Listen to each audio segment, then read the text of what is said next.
Sejam bem-vindos e bem-vindas a mais um vídeo. O meu nome é Pedro Rodrigues Ribeiro e eu sou psicólogo. E hoje eu gostaria de dar a minha perspectiva, a minha opinião, os meus pensamentos sobre aquilo que é chamado terapias, abordagens alternativas, etc., complementares. E qual é que é a minha posição sobre isso? Bom, a minha postura sempre foi aquela de do que me faz mais sentido estar na profissão. A profissão de psicologia, profissão de psicólogo, implica que o psicólogo, na sua prática, utilize estratégias, modelos, intervenções que estejam empiricamente validadas. O que é que isso quer dizer? Sejam intervenções que foram desenvolvidas e testadas em contexto experimental e depois replicadas múltiplas vezes e que de uma forma consistente têm-se mostrado eficazes ao longo do tempo. Isso, no fundo, é que são estratégias ou intervenções empiricamente validadas, de maneira simplista.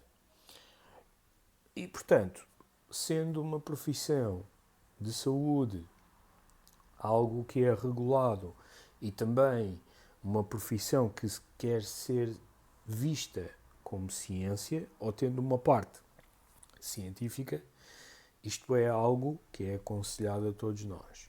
E ao longo dos anos em que a Ordem dos Psicólogos Portugueses surgiu e tem crescido, houve em vários momentos muito a se pronunciar sobre algumas intervenções ou algumas práticas alternativas complementares que podem ser utilizadas ou que são utilizadas em contexto profissional por parte de psicólogos, mas cujas evidências não estão empiricamente suportadas. E já aconteceu com múltiplas, sendo que uma das últimas requer sobre as constelações familiares, uma suposta intervenção, abordagem que seja desenvolvida por um filósofo alemão chamado Bert Hellinger. Pronto. E no ramo da complementaridade, de haver complementares, existem várias abordagens. Por exemplo, na medicina tradicional chinesa, a acupuntura, a reflexologia, reiki. Isto só para dar alguns exemplos de intervenções complementares. E qual é que é a perspectiva sobre isso? Bom, nós sabemos que as intervenções complementares podem auxiliar os efeitos de programas ou de outras intervenções que são empiricamente suportadas.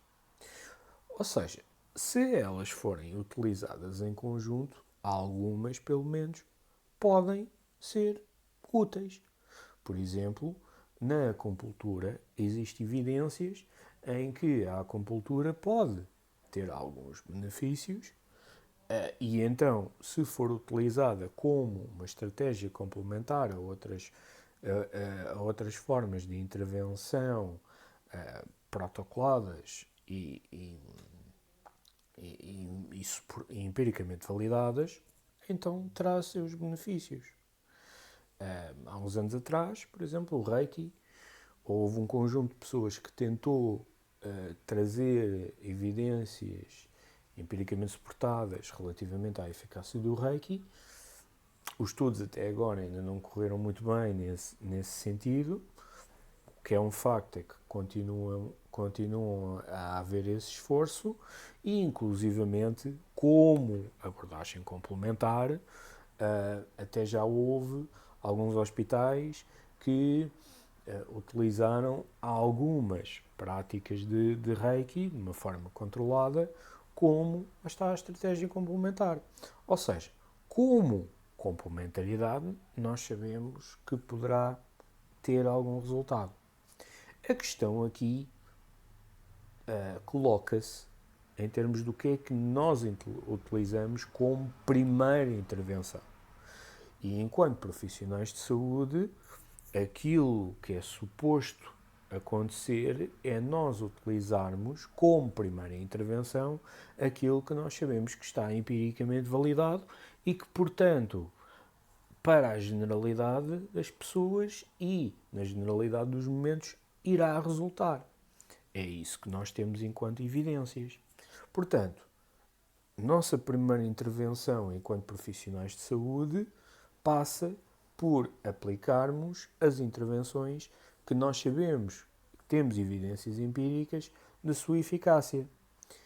Isso significa que não haja complementariedade a outras coisas? Claro que não.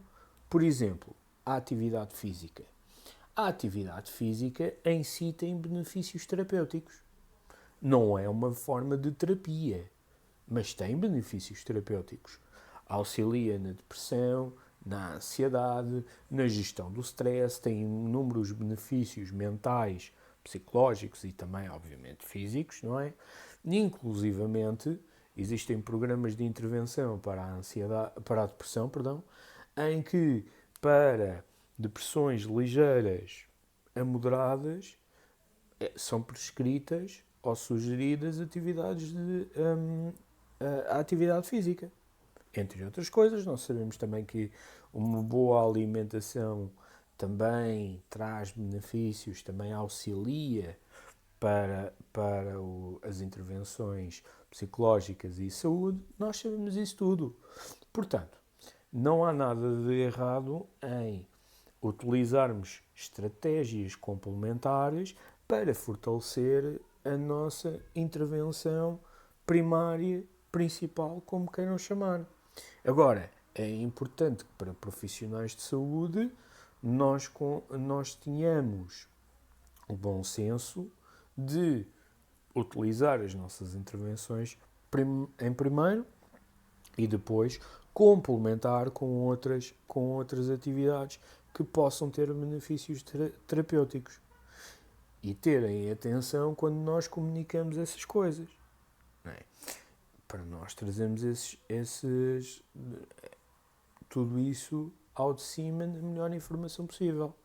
Agora, pode acontecer que a dada altura, com tanta investigação e com tantos trabalhos a serem feitos, algumas destas estratégias complementares alternativas, intervenções alternativas, como queiram chamar, possam passar a ser intervenções formais se depois for descoberto ou for empiricamente validado ou for empiricamente sistematizado a sua eficácia. E aí, quando acontecerem, podem ser utilizadas da mesma forma que se é utilizado o outro. Porquê? Em psicologia, uma das nossas posturas enquanto psicólogos é que as nossas crenças, os nossos valores, que são ricos e que estão connosco também em terapia, alguns deles não interfiram no processo terapêutico do cliente. E um desses princípios, valores, crenças, como queiram chamar, pode ser, por exemplo, a crença religiosa ou o valor religioso.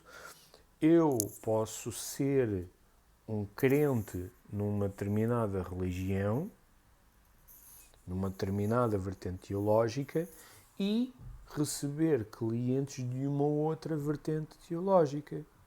Porquê? Porque à partida, se eu fizer bem o meu trabalho contra-transferencial, eu respeito e aceito a crença religiosa do outro, sem que entre em colisão com a minha. Portanto,